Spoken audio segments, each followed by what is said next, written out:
Hello guys, welcome back to again our channel BSc with CS. तो जैसे कि पिछले वीडियोस में आप लोगों ने देखा कि पाइथन क्या होता है, इंस्टॉलेशन क्या है और कुछ उसके मॉड्यूल्स वगैरह हमने देखे।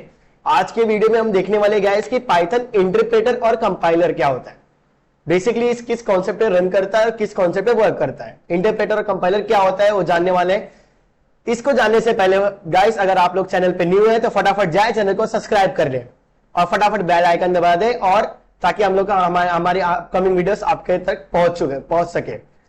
तो बिना टाइम वेस्ट किए फटाफट टॉपिक पे जाते हैं आज के। तो आज का हमारा टॉपिक है what is Python interpreter and what is Python compiler. तो बेसिकली इसको समझने से पहले हमें एक चीज समझना पड़ेगा गाइस। वो क्या है कि सपोज जैसे कि आप हैं, आपको अगर कुछ वेबसाइट बनानी है और आप उतना टेक्निकल नहीं हो और आपको वेबसाइट बनवानी है और कोई थर्ड पार्टी है जिससे आपको बनवा कर लेनी है, और लेकिन थर्ड पार्टी को आपका लैंग्वेज नहीं आता है, आपको आती है इंग्लिश और हिंदी और थर्ड पार्टी को सपोज जापानीज आता है, तो आपका जो भी लैंग्वेज उसको बोलेंगे, जो भी अपना समझाना रहेगा उसको नहीं समझा पाओगे प्रॉपरली। तो इसलिए आप किसको रखोगे? ट्रांसलेटर को रखोगे। क्यों रखोगे ट्रांसलेटर को? बेसिकली कि आपने जो भी आपके डिमांड्स या फिर रिक्वायरमेंट्स है वो आप ट्रांसलेटर का बताओगे, और ट्रांसलेटर क्या करेगा? जापानीज जिसको लैंग्वेज आती है, जो आपका क्लाइंट है, जो आपका वर्क डन करके देने वाला है, वेबसाइट बनाने वाला है, उसको समझाएगा। इसकी किसकी हेल्प से? इसके हेल्प से आपका क्या हो जाएगा? आपका काम क्या हो जाएगा? इजी हो जाएगा। तो ये फंडा समझा। ऐसे ही इंटरप्रेटर और कंपाइलर वर्क करता है इसी के बेसिस पे।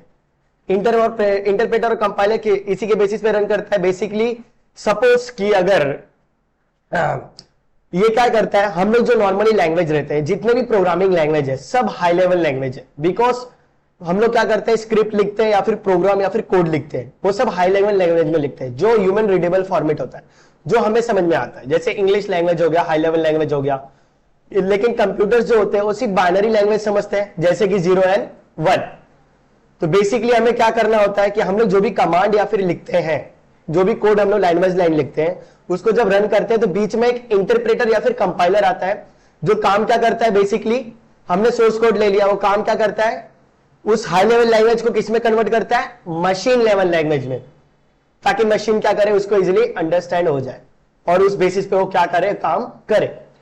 तो सपोज यहां पे डायग्राम कुछ दिया हुआ है, सोर्स कोड है, सोर्स कोड हो गया। सोर्स कोड हमने यहां पे स्क्रिप्ट किया, सोर्स कोड लिखा, लिखने के बाद कंपाइल किया। कंपाइल करते समय अगर सपोज आपने कंपाइल करते समय अगर उसमें कुछ एरर वगैरह है, एरर है या फिर एक्सेप्शन है, तुरंत एक्सेप्शन रेज कर देगा, और जैसे एरर ऑकर होगा नॉर्मल एग्जीक्यूशन क्या हो जाएगा? स्टॉप। देन नेक्स्ट जो क्या करता है, सोर्स कोड क्या करेगा? कंपाइलर क्या करेगा? उसको बाइट कोड में कन्वर्ट करेगा। बाइट कोड बेसिकली कौन समझता है? कंप्यूटर समझते हैं, जो कि क्या है? 0 एंड 1। अब बाइट कोड हो गया, बाइट कोड को कंप्यूटर लैंग्वेज में समझ गया, फिर उसने वर्क परफॉर्म किया, उसके बाद कोड रन हुआ और सक्सेसफुली आउटपुट मिल गया।